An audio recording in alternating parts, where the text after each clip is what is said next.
E aí, pessoal, tudo bem? De volta aqui no meu canal no YouTube para a gente falar desse jogo importantíssimo do Santos contra o Fluminense neste domingo, 4 horas da tarde. O jogo vai ser transmitido pela TV Globo e pelo Premier também. O jogo vai ser na Vila Belmiro. Um mês depois, o Santos está voltando à Vila Belmiro. E dependendo de uma vitória do Santos e de uma combinação de resultados, o Santos pode terminar essa rodada na 12ª colocação. Agora precisa ganhar, tá bom? Vamos falar então sobre o jogo, a estreia do Vojvoda, falar do Fluminense, a arbitragem, ingressos vendidos, contratações, enfim, tudo isso. Mas antes eu quero pedir para vocês se inscreverem no canal, deem um like, ativem o sininho e hype esse vídeo, tá bom? Tudo isso é importante. Já passei de 170 mil inscritos e eu agradeço vocês do fundo do coração. Gente, então é o seguinte, é a estreia do Vojvoda. 4 dias ele treinou, trabalhou essa equipe, tá? 4 dias. É suficiente? Eu acho que é suficiente para você começar a mexer em algumas coisas. Mudanças radicais? Não dá para fazer. É impossível. Mas já começa a dar para você ter uma ideia. Ou então já dá pro Vojvoda começar a fazer uma modificação aqui, outra ali, posicionamento, o que ele quer, marcação, pressão, não. Isso daí está sendo, imagina-se, né, que foi trabalhado também por outros treinadores. Você só precisa dar uma aperfeiçoada aqui, ali, lá e acolá. Não tem muita coisa. Modificações radicais, técnicos como Guardiola, o Rinus Michels, esses caras ele fazem. O Vojvoda é um ótimo treinador, mas ele não chega para revolucionar o futebol. O futebol tem lá o seu jeitinho, as suas fórmulas, e não sai muito disso. Então, o que você vai fazer com 4 dias? Você começa a mexer uma coisa aqui e ali, e repito lá e acolá, entendeu? Então, acho que já vai dar para a gente começar a ter uma ideia desse time do Vojvoda, não total, entendeu? Mas a gente vai começar a ter uma ideia e ver um pouquinho do dedo do Vojvoda nesse time que vai jogar neste domingo contra o Fluminense, tá? Por falar nisso, é muito provável que o time jogue da seguinte maneira. Dê uma olhadinha aí. Olha aí. Brazão, Mike, Zé Ivaldo, voltando, Luan Pérez e o Escobar na lateral esquerda no lugar do Souza. Meio campo com o Rincon e Zé Rafael. Pouquinho aberto na direita. Aberto na direita o Cavalheiro, aberto na esquerda o Guilherme. E lá na frente o Neymar e o Roleiser. Entendeu? Então, como vocês podem ver aí, é um time jogando basicamente num 4-4-2. Principalmente quando não tiver a bola, porque Guilherme e Cavalheiro, vocês estão olhando aí, eles voltam, se alinham ao Zé Rafael e ao Rincon. Então, juntamente com os 4 de trás, Mike, Zé Ivaldo, Luan Pérez e Escobar, aí você tem mais 4 na frente, Cavalheiro, Rincon, Zé Rafael e o Guilherme, e aí você tem os 2 mais à frente, o Neymar e o Roleiser. O Roleiser deve voltar um pouquinho mais para fazer essa marcação, já que o Neymar não fica liberado dessa missão de marcar, entendeu? Aí você vai falar para mim, Sormani, tô vendo o time aí, velho, tô vendo, mas o Neymar vai jogar de centroavante do jeito que ele não gosta? Pois é, uma coisa é você jogar de centroavante com o Kleber Xavier e a disposição do time do jeito que ele quer, ou o posicionamento do Neymar mesmo. Outra coisa é com o Vojvoda. Vamos ver como é que o Neymar vai se comportar. Por exemplo, o Messi, muito tempo, ele foi centroavante na equipe do Barcelona. Ele foi centroavante, mesmo tendo centroavante. O Suárez, por exemplo, voltava.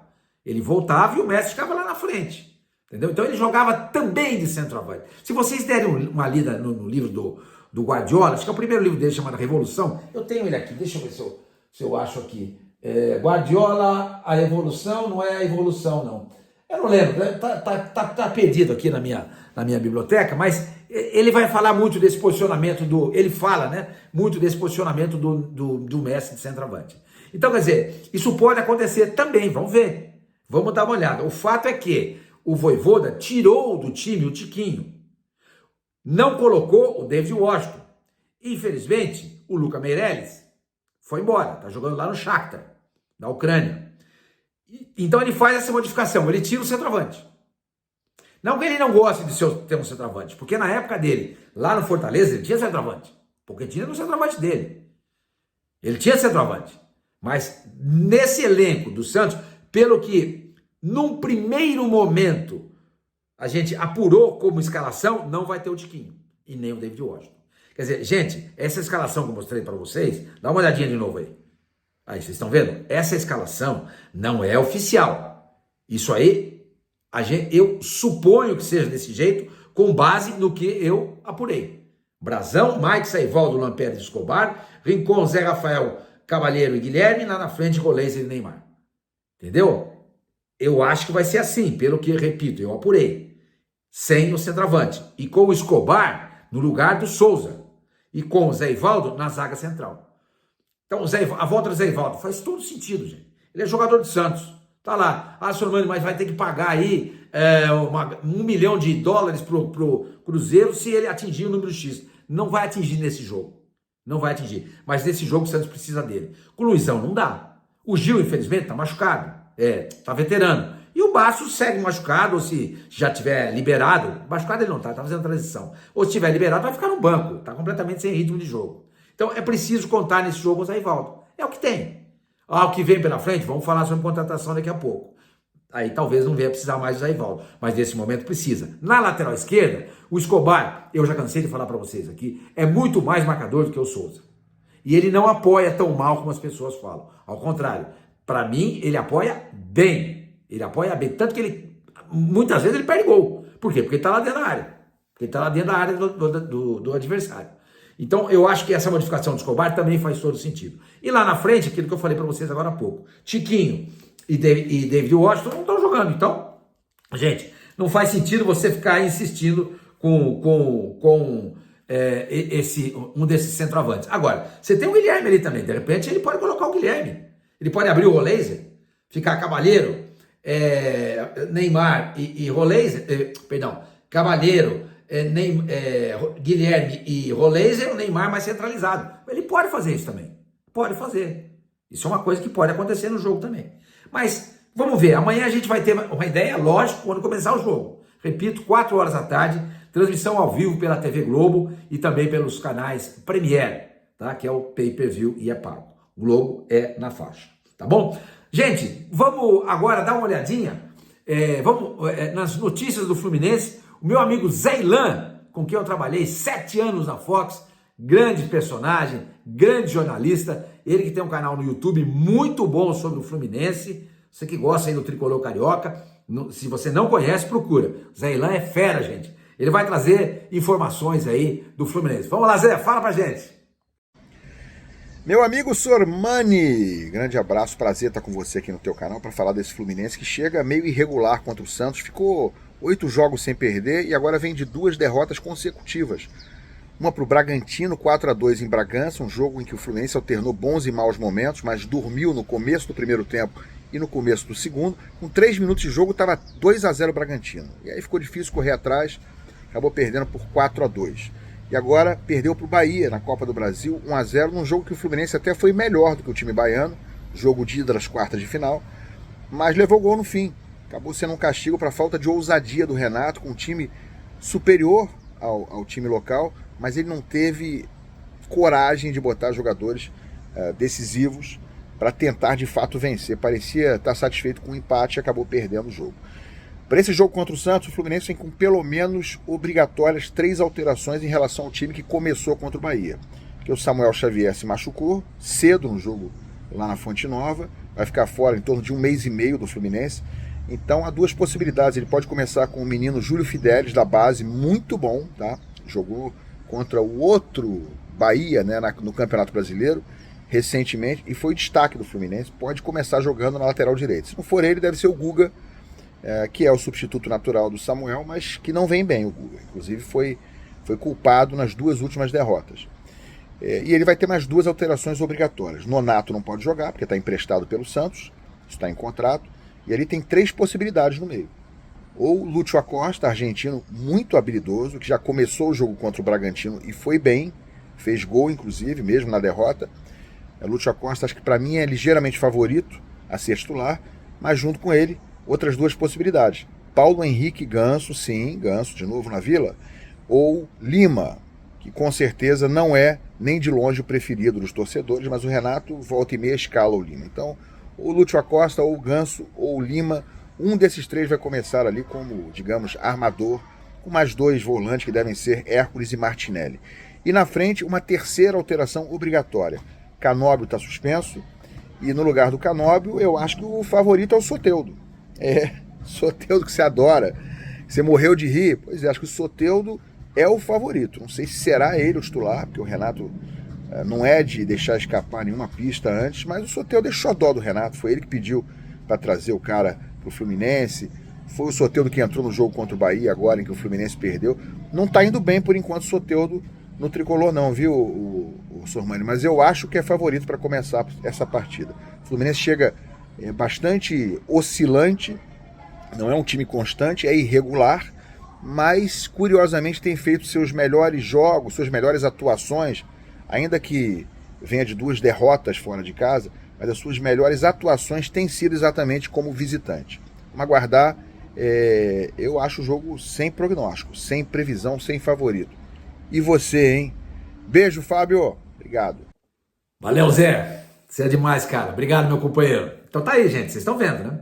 O Fluminense pode não, ele vai jogar sem o Samuel Xavier. Lembra dele? No jogo do turno, lá no Maracanã. Ele teve lá um desentendimento lá com o Neymar, bateu o boca, que ainda acabou fazendo o gol da vitória numa infelicidade, né, da zaga do Santos. A bola bateu no calcanhar do Escobar, acabou enganando o Brasão, entrou, o Fluminense ganhou por 1-0 no último minuto de jogo. E o Samuel que deu o chute, né? O gol foi marcado para ele. E ele que estava lá duelando com o Neymar, ainda ficou vibrando, tal, pai. Foi muito comentado aquela cena e todo o episódio, né, envolvendo os dois durante a transmissão, durante o jogo. Então o Samuel Xavier está machucado, não joga. Suspenso o Canóbio, tá? O uruguaio, ex-Atlético Paranaense, que está jogando no Fluminense, está jogando bem. E outro jogador que não joga é o Nonato, aquilo que o Zaidão falou, pertence ao Santos. Se quiser jogar, vai ter que pagar uma grana aí. Não é provável que o Fluminense venha querer utilizar o Nonato nessa partida, tá bom? Então são 3 desfalques já garantidos. O Zé não mencionou aí nesse vídeo, mas eu estava lendo agora há pouco, já ele gravou esse vídeo para mim, foi de manhã, né? Eu estava lendo agora há pouquinho, talvez tenha surgido essa notícia agora, o Thiago Silva pode ser poupado também. Pode ser poupado também. Se isso acontecer, melhor para quem joga lá na frente, né? Porque o Thiago Silva é um baita zagueiro, tá bom? Então esse é o Fluminense, que foi trazido para vocês aí na notícia, no boletim do meu amigo Zailan, entendeu?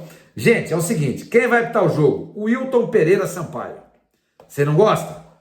Gente, é o que tem. Não tem nenhum árbitro brasileiro que a gente chegue e fala assim, olha, esse cara é bom. No jogo passado do Santos, como mandante, há 2 semanas, aquela derrota por 6-0 diante do Vasco, aquela humilhação, o árbitro da partida foi o Ramon Abate Abel. E eu fiz um vídeo aqui elogiando ele. Falei, pô, o cara é bom. Tava lá no Mundial, personalidade, Mundial de Clubes da FIFA, né? Apitou bem pra burro, etc e tal. Fez uma lambança no jogo. Não expulsou o Tiquinho, inventou um pênalti pro Vasco, e a bola que saiu lá, ele tá certo naquele lance, ele não, foi o VAR que olhou, né? Mas eu não vou elogiar mais ninguém, porque toda vez que elogio um árbitro, e esse cara, aquele outro cara lá, o gaúcho, aquele fortão lá também, não é o Vojvoda, é o outro lá, ó, o Klein, esqueci o primeiro nome dele, que também ele apitou um jogo do Santos aí recentemente, foi mal pra burro, acho que foi contra o jogo passado do Santos, contra o Bahia, acho que foi isso. E eu elogiei ele também, então agora eu não vou elogiar mais ninguém, porque toda vez que eu elogio um árbitro, zica. Então, o Wilton Pereira Sampaio, péssimo. Vamos torcer para que ele não faça nenhuma lambança nesse jogo aí e que a partida seja resolvida dentro do campo, tá bom? Mas enfim, é o árbitro FIFA com grande chance de apitar a Copa do Mundo no ano que vem. Wilton Pereira Sampaio. Gente, outra coisa que é importante a gente falar também. Faz um mês que o Santos não joga em Santos. Faz um mês que a torcida local não vê o Santos jogar. Foram vendidos menos de 10 mil ingressos. Não tem jeito, gente. Não tem jeito. Infelizmente, a cidade de Santos é assim. Parabéns a esses 10 mil que compraram ingressos, que estão sempre nos jogos. Esses caras merecem parabéns. Mas infelizmente a cidade de Santos não compra o barulho do Santos. Sempre foi assim. Na época do Pelé, na época do Neymar, sempre foi assim. E na época dos outros grandes jogadores do Santos, em grandes momentos também. Sempre foi assim. Eu já contei para vocês aqui, mas se vocês não alguém não ouviu, ou se não se lembra, o Santos em 1962 jogou com o São Paulo no Morumbi e ganhou no domingo. Ganhou por 6-3. Pelé, Coutinho, Zito, Pepe, todo mundo. Todo mundo. Uma baita exibição de 6-3 do São Paulo no Morumbi. O Morumbi naquela época não estava fechado ainda. Tinha só uma parte dele que estava pronto. Aí isso, na quarta-feira, o Santos foi o seguinte, né? Ganhou no domingo 6-3. Na quarta-feira recebeu o Juventus na Vila Belmiro. Tava todo mundo lá em campo. Pelé, Coutinho, Zito, Pepe, Gilmar, Mauro, Dorval, Mengalvio, todo mundo. Todo mundo tava lá. Tinha menos de 4.000 pessoas na Vila Belmiro vendo esse jogo.